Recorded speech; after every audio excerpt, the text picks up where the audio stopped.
Olá, alunos, bom dia. Esta é uma aula para o sétimo ano do ensino fundamental e o tema da nossa aula de hoje é elementos constitutivos do movimento. Eu sou a professora Márcia, estarei fazendo a mediação com vocês através do chat e apresento a vocês a professora Fernanda Borges. Bom dia, professora. Bom dia, turma do sétimo ano, tudo bem? Passaram bem a semana?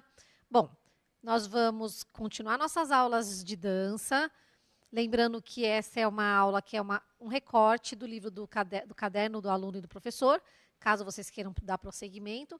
E uma coisa que eu sempre peço para vocês, por favor, pegar lápis, caneta, caderno para anotar as palavras-chave que a gente vai falando aqui, do mesmo jeito que eu também anoto quando vocês me contam alguma coisa diferente, que eu vou estudar depois. A habilidade que a gente vai trabalhar hoje, pessoal, é EF07AR10. Explorar elementos constitutivos do movimento dançado nas diferentes manifestações da dança clássica e moderna, abordando criticamente o desenvolvimento da dança em sua história tradicional e contemporânea. Vamos relembrar o que a gente passou na aula passada, turma? Então, na aula anterior, a gente conversou sobre os fatores do movimento, tempo, espaço, dimensão e peso. A gente ainda vai conversar mais um pouquinho sobre isso. E a gente também falou sobre alguns passos de balé, lembra? Que até a professora Márcia ajudou a gente, porque eram passos em francês, então plié, tendu, jeté, adágio. E hoje eu trouxe para vocês um vídeo mostrando todos esses passos que a gente tinha visto só em imagens. Eu acho que hoje vai ficar mais esclarecedor. Espero que vocês gostem.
Turma, esse aí é só para a gente relembrar o que a gente tinha visto na aula passada. Eu fiquei pesquisando um vídeo para a gente poder não só ver as imagens, né, mas também ver como são feitos os passos.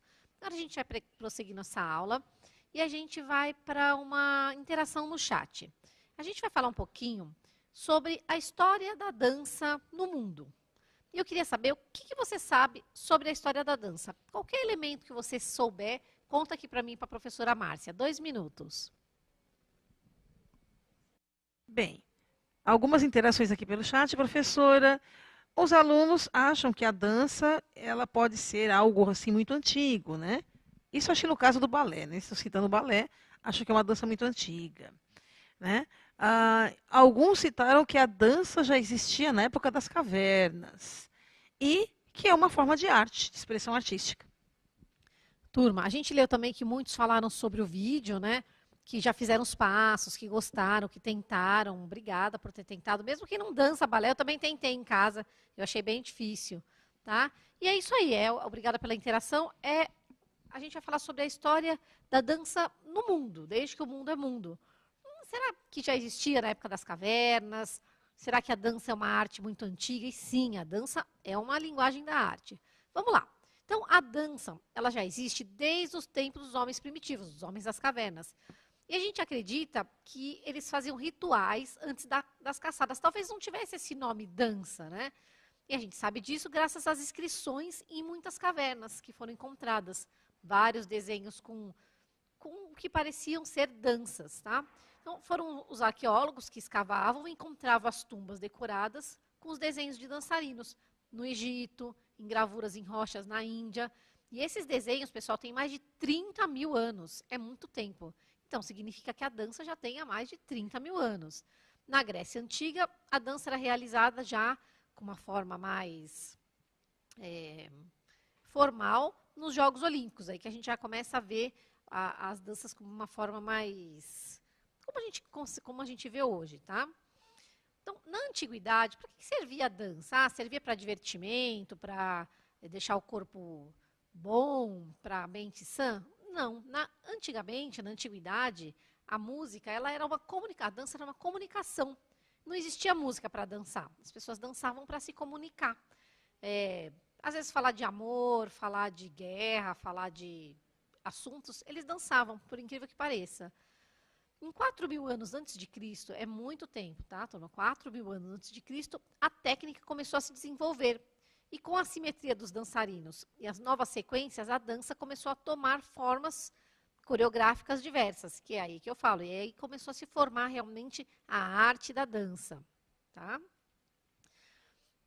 No início, representava comunicação, expressão, sentimentos diferenciados. Tá? A dança, no início e até hoje, né? A gente faz essa ligação às vezes com o balé ou com a dança moderna, que a gente expressa os nossos sentimentos.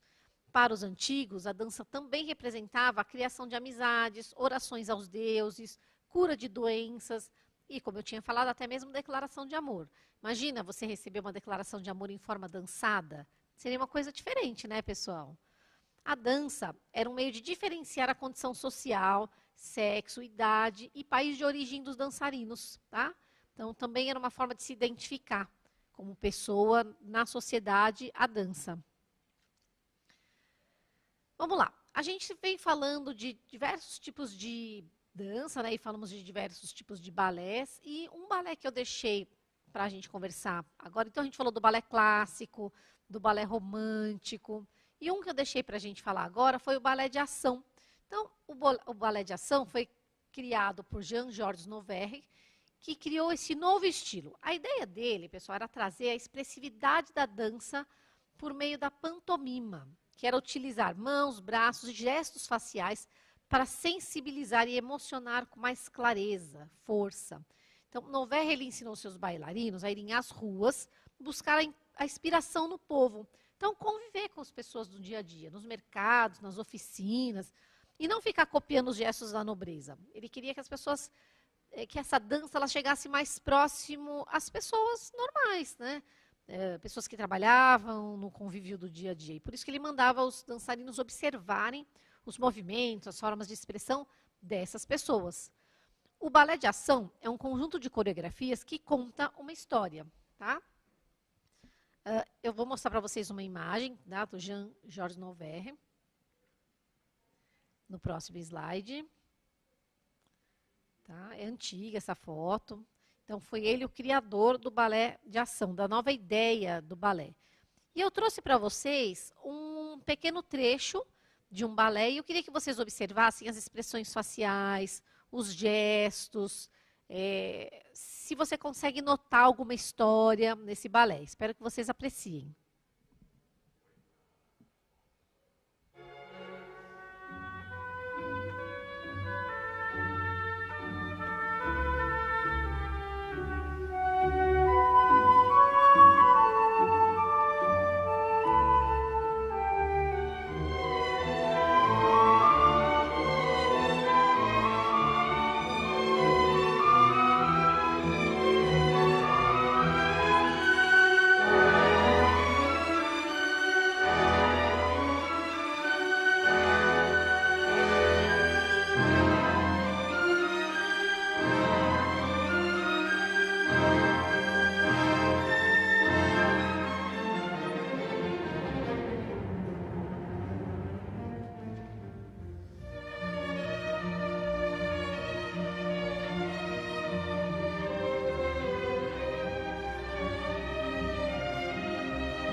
Turma, conseguiram ver as expressões faciais, conseguiram ver a história, porque agora é a hora da interação pelo chat.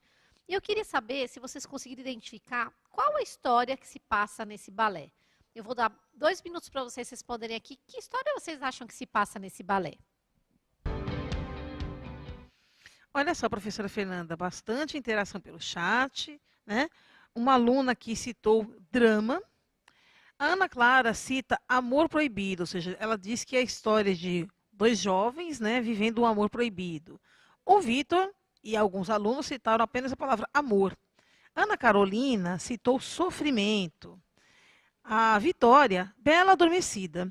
A Alicia e Johanna acertaram, né, falaram aí o nome da peça, né, o Lago dos Cisnes. E o Pedro Souza indicou, né, que para ele parecia uma tragédia. Turma, adorei as interações. Assim, e vocês falaram que vocês viram o sentimento, que os bailarinos estavam expressando. Realmente, o Lago do Cisne, sim, é uma tragédia, é uma história de amor impossível. Procurem assistir, procurem saber da história, é uma história muito bonita. A professora Márcia estava me contando sobre a música do balé, né? Sim, essa composição ela foi feita por Tchaikovsky, né, um grande compositor, né, do período clássico da música. E ela foi feita justamente por encomenda, né? Porque geralmente a gente observa que a música, né, ela pega geralmente danças que já existam e aí são criados passos para aquela, né, para representar aquela música. Nesse caso não. O Tchaikovsky ele foi contratado especialmente para musicar esse balé, ou seja, o enredo já existia, a coreografia já existia e ele apenas então foi contratado para musicar o balé. Turma, continuando, a gente vai falar um pouquinho agora sobre a história da dança moderna. Então, como que começou a dança moderna? Bom, a dança moderna, em si, é a busca de sentimentos através dos movimentos corporais em sua coreografia. A gente já tinha conversado sobre isso, né? Aquela questão de colocar as questões do dia a dia, os sentimentos, né? E foi o francês, François Delsarte, por meio dos seus estudos, que iniciou a prática da dança moderna. Foi ele que pensou nas relações entre a emoção interior, a voz e os gestos, as coreografias. Ele teve uma aluna que chamava Genevieve Stebbins, que ela aplicava esse método nas suas aulas de dança. E a professora Genevieve tinha uma aluna que se chamava Isadora Duncan, que frequentava essas aulas. E ela se apaixonou tanto pela dança moderna que ela tornou-se um ícone mundial da dança moderna. Não se fala em outro nome, né, além de outros, claro, mas o dela é muito conhecida quando se fala em dança moderna. Então, a Isadora Duncan já trouxe essa ideia de pensamento que o corpo poderia ser apenas uma via pela qual o sentimento deveria ser apresentado. Então, tá triste, tá feliz, vamos expressar através de movimentos. Então, foi então que ela recriou, tá, pessoal, pensando na professora, o modo de dançar, preferindo inclusive pés descalços e roupas mais confortáveis, roupas leves, fluídas, tá? Em oposição à sapatilha de pontas. Como que a gente dança as danças modernas? Então, geralmente os bailarinos dançam descalços e trabalham muito com contrações, torções, desencaixe, lesões, quedas e saltos, e isso a gente vai ver logo mais. Os movimentos eles são mais livres, mas eles têm uma técnica, tá? Organizada. Eles respeitam ainda uma técnica, não tão refinada quanto a da dança clássica, do balé. Então, coloca-se no tronco o eixo da dança. E no contato, na queda, na improvisação, na respiração, no movimento, na coluna e nas articulações, em diferentes graus de tensão, relaxamento muscular. E também eles fazem muito trabalho no chão, tá? Só que não é de qualquer jeito. Eu vou deixar com vocês aqui alguns bailarinos da dança moderna. Gostaria que vocês anotassem e depois fossem buscar esses dançarinos, porque a gente ainda vai falar deles mais para frente. Se vocês quiserem já começar a pesquisar, então, Loie Fuller, Isadora Duncan, que a gente acabou de falar, Martha Graham, essa é bem conhecida também, Mary Wigman, Rudolf Laban. Esse a gente já fala bastante o tempo todo.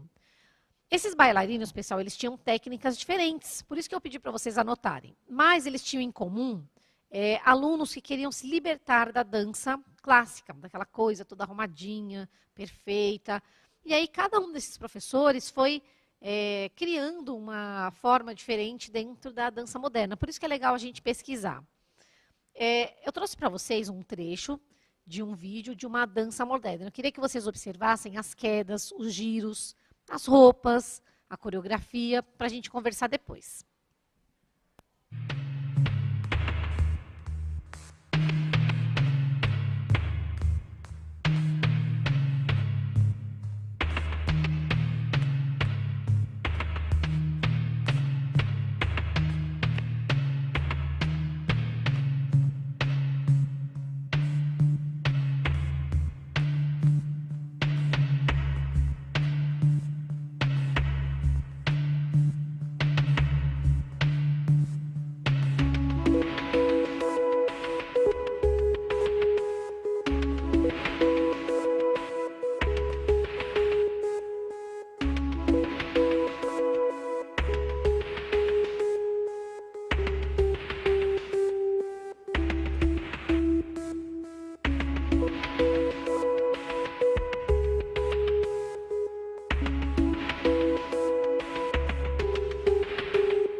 Turma, conseguiram ver as nuances de queda, de giros, as expressões corporais, as roupas, porque agora a gente vai fazer uma interação no chat e a gente vai ter que lembrar lá daquele balé que a gente assistiu e dessa apresentação de dança moderna.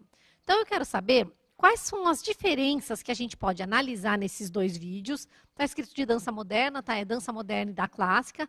E o que elas têm em comum? O que aquele balé, o Lago dos Cisnes, tem em comum com essa apresentação de dança moderna? O que é diferente, o que é igual? Escreve aqui para a gente, eu vou dar 2 minutos para vocês fazerem essas diferenças. Olá, olha só, professora, muita interação aqui, né? Os alunos citam, né, que como principais diferenças que eles observaram nos dois vídeos, a Luana citou que a segunda dança, no caso a dança moderna, ela é mais solta, né? Movimentos mais livres em relação à primeira. O Hugo cita a questão dos figurinos, das roupas, né? Que no primeiro momento são roupas muito formais, né? E no segundo momento, né, roupas também fluidas, né, bem leves. O Matheus indica que a dança moderna parece luta. A Tayla diz que tanto uma como a outra contam histórias. A Melissa cita a leveza, a graciosidade dos gestos. E o Luiz, né, ele cita aí que os passos, tanto numa dança como na outra, são passos e movimentos, né, gestos diferenciados. Turma, muito legal a participação de vocês. Eu vou pegar algumas falas de alguns alunos aqui. Eu vou pegar a fala do Matheus. O Matheus falou que a segunda dança parece uma luta. A gente não sabe, nesse caso desse vídeo, aí teríamos que explorar, qual que foi a ideia da dança? E se o título da dança foi mesmo sobre uma luta? Lembra que a gente falou que a dança moderna, ela exprime sentimentos. Então, o coreógrafo, quando foi montar a dança, a gente não sabe o que ele tinha em mente, mas de repente foi expressar alguma ideia sobre guerra, sobre luta, sobre a luta do dia a dia, né? Podemos fazer esse tipo de dança, professora, com ideias do dia a dia? Você acha que uma luta sobre guerra caberia numa dança moderna?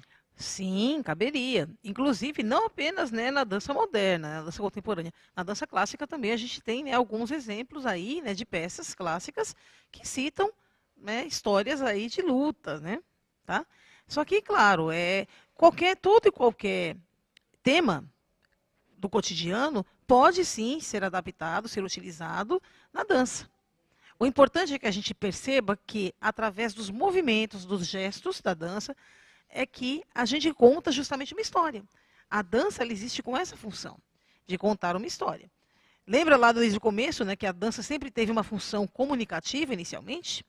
Vamos pensar, né, se a gente voltar lá para a época dos primeiros hominídeos, lá, né, os homens das cavernas, né, nossos ancestrais, eles não dominavam ainda a fala e muito menos a escrita.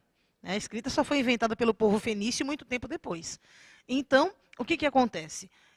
A dança, então, os gestos da dança, eles eram utilizados primeiramente com a função de comunicação.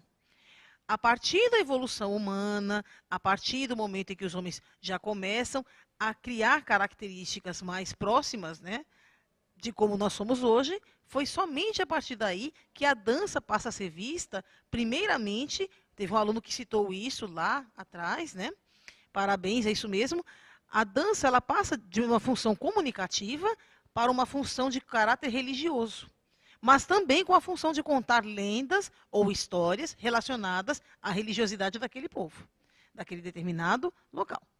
E ainda falando em comunicação, teve um aluno que foi o Hugo, que falou da roupa. Então, a roupa também conta uma história. As roupas que estão nas danças contam a história. Lembra que a gente contou sobre o balé romântico, que é diferente, que as roupas são mais fluídas, porque geralmente são histórias que falam sobre o mundo espiritual. Então, a roupa também passa a ser uma comunicação, né, professora? Sim, os figurinos eles são muito importantes, né? A Isadora Duncan, ela revoluciona a dança justamente quando ela, apesar de ser uma dançarina, né, uma bailarina de origem clássica, ela resolve então permitir que o nosso corpo fique um pouco mais leve, mais livre para a realização dos movimentos, tá? Uma vez que no balé a gente sabe que os movimentos são todos, né, como a gente pode dizer, são todos muito estilizados. Então, você não pode utilizar determinados recursos. O próprio figurino, ele te tolhe. Né? A sapatilha de ponta, por exemplo, né? ela tem todo um trabalho para que você possa utilizá-la corretamente, até evitando lesões aí físicas, né, para o dançarino. Enfim, então, os figurinos, eles na dança clássica, eles ajudam a contar essa história do enredo. Através do figurino e do cenário, eu posso ter uma ideia da peça que está sendo representada. No caso ali, ficou claro o Lago dos Cisnes, porque a gente vê a roupa da primeira bailarina, né? Ela está vestida com o figurino do cisne branco. Então, já ficou claro para a gente, assim que bateu o olho, que ela estava representando ali, né, aquele casal, estavam representando a peça O Lago dos Cisnes. Tá? Olhando aqui a Tayla, que escreveu assim, conta uma história. Sim, toda dança ela conta uma história. Como a gente viu o Lago dos Cisnes, a dança moderna sempre tem título, sempre vai contar uma história, tá, pessoal? Nem que for uma história ou uma expressão de sentimentos, né? Ah, eu já tô triste por causa dessa pandemia, eu vou criar uma dança para expressar esse meu sentimento, né? O Lago do Cisne, como a gente viu, que é uma história de amor, entre outros tantos que a gente já viu aqui, né, professora? Sim.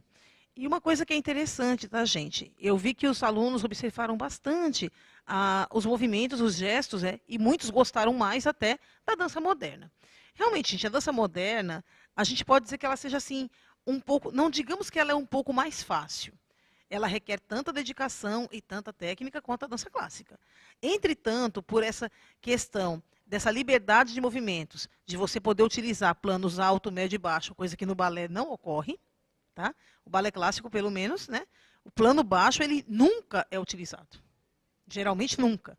Né? Então, essa questão das evoluções no solo, a questão do projetar-se ao solo, né, e levantar, que a gente chama de fall recovery, né? A queda e recuperação. Enfim, todas essas nuances aí da dança moderna fazem com que ela acabe se tornando assim um pouco mais atrativa, até pela liberdade de movimentos. Mas essa questão de queda e cair, levantar, pessoal, não é simplesmente, vamos deixar cair. É toda uma técnica para que você não se machuque. Os rolamentos no chão, né? Então, esses alunos da dança moderna passam meses tendo aulas, técnicas diversas para... Parece natural, né? Parece que eles começaram naquele momento, mas a gente sabe que são técnicas rigorosas para não se machucar, porque senão também, se você se machucar, você não consegue mais dançar, né, professora? Exatamente, né? E é muito comum, tanto na dança clássica como na dança moderna, né? Essa questão da lesão física, tá? Então, todos os dançarinos, os alunos aí que a gente sabe que já frequentam academias de dança, que já estão dançando ou que já começaram, né, na escola mesmo, com os professores de vocês. Gente, sempre antes de fazer qualquer evolução de dança, sempre é importante condicionar o corpo para a dança. Ou seja, fazer todo um alongamento e um aquecimento dos músculos do corpo antes de começar. Então, pelo menos meia hora de alongamento e aquecimento antes de colocar, né, antes de começar a executar os movimentos.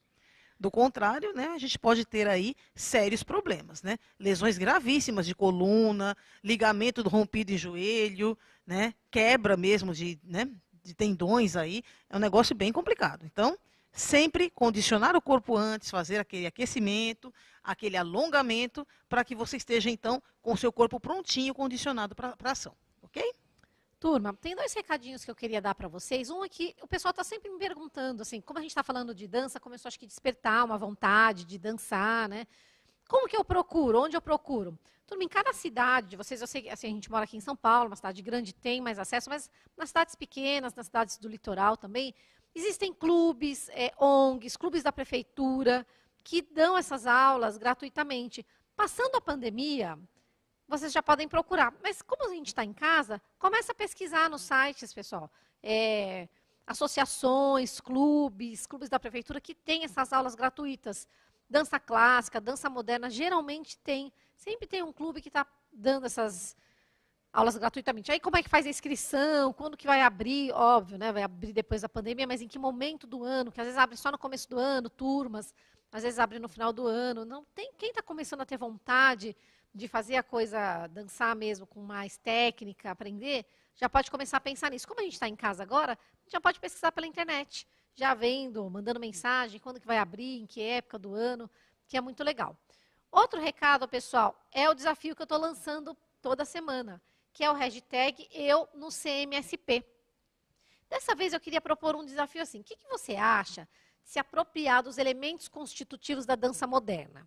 Então, faz um vídeo seu e poste. Pega na sua casa um lençol, roupas mais leves, assim, alguns elementos, cadeira, alguma coisa diferente.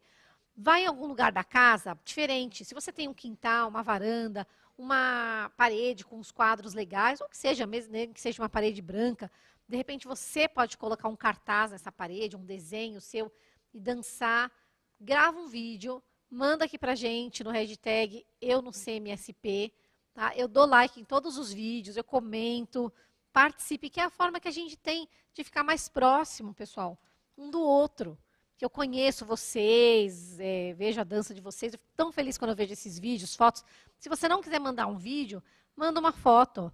Dá para brincar bastante. Chama alguém para fazer com você, pai, mãe, vó que mora aí com seu algum irmão. Vale mesmo, pessoal, até vale os bichinhos de estimação, tá? Para entrar nessa brincadeira do vídeo. E nós já estamos chegando ao fim da nossa aula. Eu vou retomar o que a gente aprendeu hoje. Vamos lá. Identificamos e analisamos diferentes formas da expressão da dança clássica e moderna. Conhecemos e apreciamos a história da dança. E soubemos a diferença entre alguns movimentos das danças clássicas e moderna. Quero agradecer à professora Márcia, que esteve aqui conosco. Obrigada, professora. Muito obrigada, professora, pelo convite. Obrigada a todos vocês, alunos, por participarem conosco pelas interações no chat. Até a nossa próxima aula. Tchau, turma. Até a nossa próxima aula.